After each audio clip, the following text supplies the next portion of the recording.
Чемпионат мира по футболу совсем скоро. Он пройдет в России с 14 июня по 15 июля.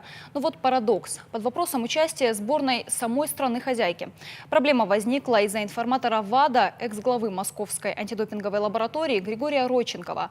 Он пообещал доказать существование системы допинга в российском футболе и даже озвучил фамилии российских футболистов, которые к этому причастны. В списке оказались и воспитанники осетинской школы футбола Алан Загоев и Руслан Камболов. Позже среди подозреваемых появилась и фамилия Владимира Габулова. Если допинг-пробы подтвердятся, участие спортсменов в домашнем чемпионате окажется под угрозой. Переживает за футболистов вся страна, в том числе Северная Осетия, где существуют многолетние футбольные традиции. Подробности в материале моего коллеги Николаса Джоева. На этом поле играют спортсмены, средний возраст которых 20 лет. Как говорят их тренеры, спортсмены имеют реальные шансы попасть в будущем в премьер-лигу и получить возможность представлять свою страну в мировом футболе. Вопрос один. Дадут ли? На фоне участившихся обвинений в употреблении допинга нашими спортсменами все чаще звучат призывы отстранить сборную России по футболу от участия в собственном чемпионате мира. Как говорит руководитель футбольной команды «Спартак Владикавказ», исключение сборной России с домашнего чемпионата маловероятно из-за того, что придраться элементарно будет не к чему. Существование государственной программы поддержки допинга в футболе он считает абсурдом. Будет большая глупость, что мы остались без футбола. Футбол будет, потому что это то, что они развивают, это все, правильно говорят, это политика. Причем спорт, причем футбол нет, потому что в футболе этих грязных дел, я думаю, нету, потому что я сам играл много и никогда я не слышал, что кто-то из футболистов, кто-то какой-то должен. Сегодня тем паче. Какой может быть допинг? Иностранные спортсмены, много лет игравшие в российских футбольных клубах, готовы подтвердить, допинговые скандалы имеют политическую подоплеку. Деян Радич, 3 года отыгравший за футбольный клуб «Алания», уверен, что употребление допинга в российском футболе не носит массовый характер, как это преподносит западное спортивное сообщество.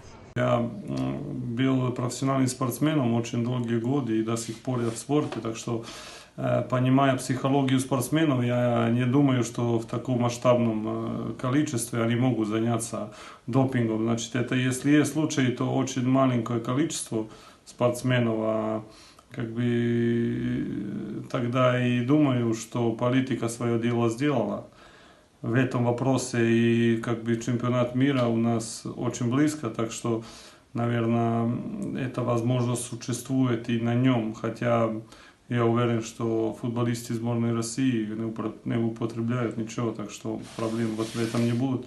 В самой Алании я не помню такие случаи, что были вообще в футболе тогда, в то время, когда я играл. Не помню, что были какие-то скандалы. Говорю, если что-то и было, то очень редко и единичный случай. Так что вот думаю, что на чемпионате мира, скорее всего, ничего не будет. И что Россия как страна, наверное, себя обеспечит, как бы, чтобы чемпионат мира прошел нормально. Молдавский футболист Сергей Даду, также отдавший не один год футбольному клубу «Алания», считает невозможным и нецелесообразным употребление допинга российскими футболистами в современных условиях контроля. Говорит, обвинения в употреблении запрещенных веществ надуманы из-за предвзятого отношения ВАДА к России. С учетом моей футбольной карьеры в прошлом и в тех клубах, в которых я выступал, то, естественно, не было никаких запрещенных препаратов, никакого допинга. Все было из-за тренировочных процессов. Мы отдыхали, восстанавливались. Естественно, не было никаких запрещенных препаратов.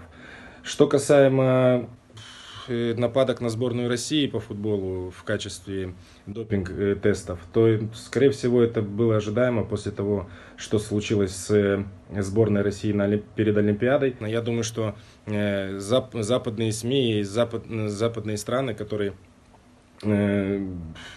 скажем так, завидуют тому, что чемпионат мира пройдет именно в России. Это, естественно, и англичане во всех своих изданиях пишут о том, что в России лучше не приезжать болельщикам, потому что будут проблемы, будут драки, стыки и так далее. И, в принципе, но они не смотрят на своих болельщиков, да.